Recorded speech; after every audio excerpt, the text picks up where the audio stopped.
Religions, like many of our modern institutions, have become preoccupied with how, and they've forgotten why.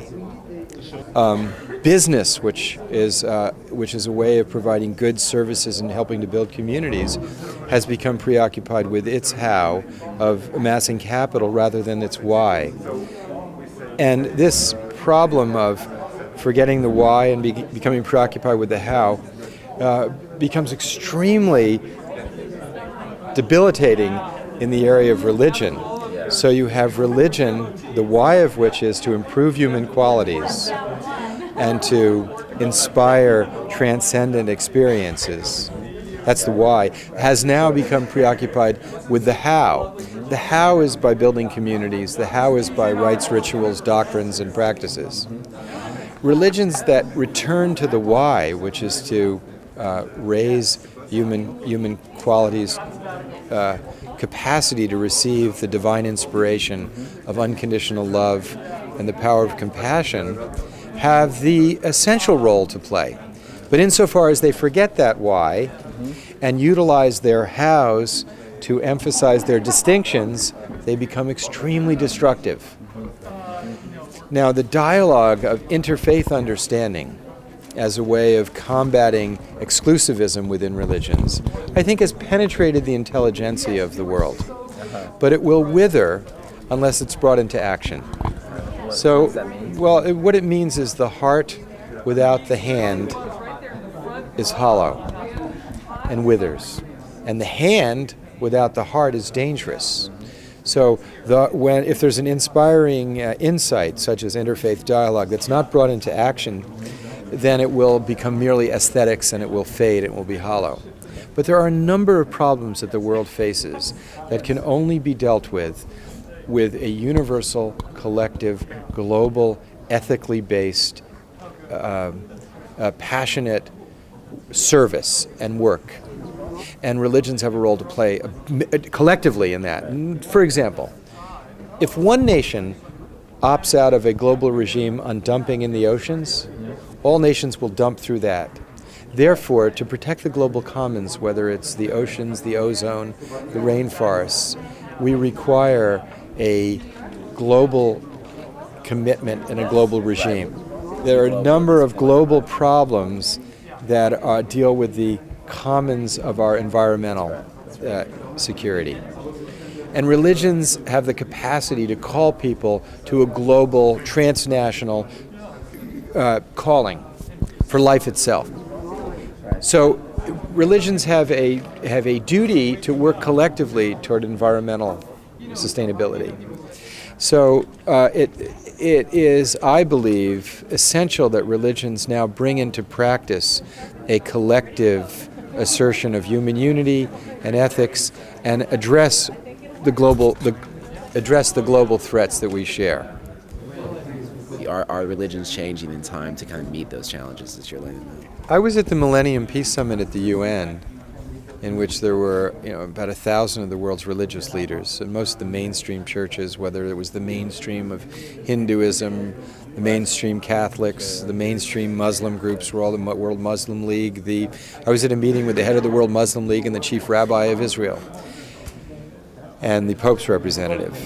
And I am very, very confident that if there are enough forums to develop this, and that's why I have made a proposal to create conflict prevention centers and a conflict prevention center at the United Nations that would utilize the resources of religions. They simply need a place and a forum in order to do this. And it's not an idea that in various aspects of it people have been putting forward. So I think the momentum is there. Now, with respect to the Islamicists or the so-called Christian fundamentalists, the Wahhabis, the Buddhist bhikkhus in Sri Lanka who are so adamant in their position, the Hindutva, and many of the other groups that have this exclusivist tendency, they're not going to be transformed very quickly. But they have a right to their ideas. What they don't have a right to is to claim political power. when they claim political power, then they're no longer religions. And in my opinion, they should be evaluated as whether they're effective political parties or not. And if they're political parties, then are they political parties that are beneficial to the whole, or are they political parties that are only beneficial to their constituency? And it appears to me that the exclusivist, isolationist attitudes of fundamentalists, whether it's the Messianic Jewish community or the Christian fundamentalist community or the Islamists or the Hindus, that they are not advocating benefits for the whole, but mainly for the people that agree with them. And that's a fairly impoverished political perspective. And to do that and claim the universal blessing of the creative mystery at the source of all life as your political basis needs to be challenged. And because if you're going to claim the universal source, then you have to serve all creation and all humanity. If you're going to say we're a political party, fine, and let's debate political issues. But so to hide a political agenda in the garb of religious language, I think is somewhat disingenuous. And I think we need to debate them. I don't necessarily think that they want a dialogue. If they wanted to dialogue, they'd be at these kinds of forums. Those kind of people don't like the United Nations system, whether it's the Wahhabis or the Christian fundamentalists, because it says the human family is one, and we need to live together. We either recognize our common destiny, or we have no destiny. And this is the challenge for humanity, and particularly religions, for the 21st century. We either have a common destiny or no destiny.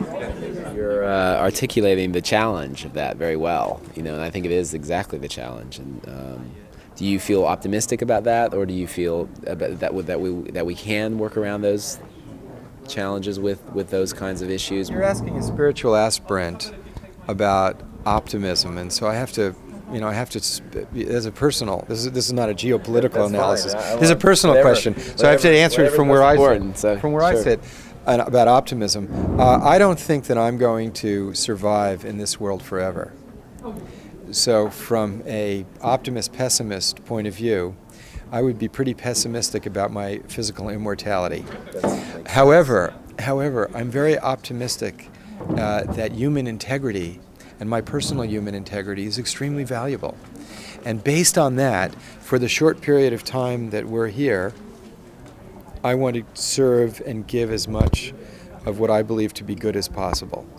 And I believe that the same power that puts that desire in me, it's a great mystery to me why I have love in my heart, how that happened, how God's grace is given, and it's a great mystery to me how I feel so privileged to have love as something in my life, that I have a lot of confidence that same power that put the power of the destructive power in the atom has also put the power of conscience, the power of wisdom, the power of love in many hearts.